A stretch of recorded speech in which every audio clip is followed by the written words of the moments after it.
జై శ్రీరామ్. వేమన శతకంలో రాముణ్ణి విమర్శిస్తూ నిందిస్తూ మాట్లాడుతున్నట్టుగా ఒక పద్యం వస్తుంది. చాలా అద్భుతమైనది. దాన్ని సూక్ష్మభావం అర్థం చేసుకోవడానికి కొంత టైం పడుతుంది. అర్థమైతే ఆనందంగా ఉంటుంది.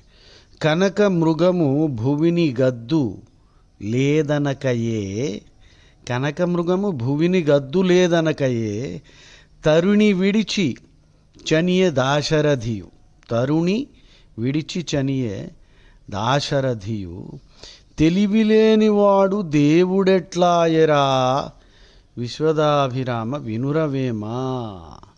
అంటే బంగారు జింకలు ఉంటాయండి, పరిగెడతాయండి, తెలియకనా? రాముడికి తెలియదా? కానీ భార్యని విడిచేసి దాని వెనకట్లా పరిగెట్టాడు.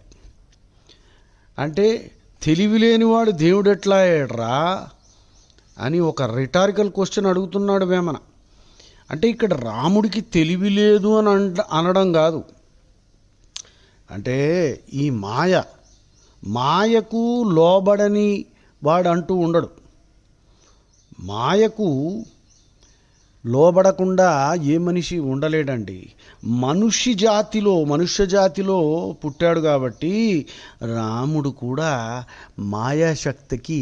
మాయాశక్తికి లోబడిపోయాడు అనమాట. అంటే మనకు వార్నింగ్ అనమాట అది.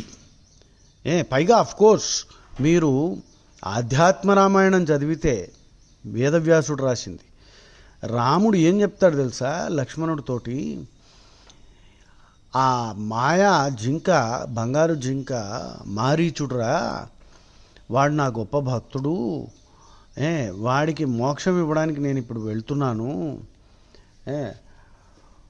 వాడు అది మారీచుడు అయి ఉంటే వాడికి మోక్షం ఇచ్చేస్తా, కాకపోతే పట్టుకొచ్చి తెచ్చుకుంటా సీతమ్మకి క్రీడామృగము అంటే పెట్, సంస్కృతంలో క్రీడామృగం అంటారు. ఆధ్యాత్మ రామాయణం చదవాలి.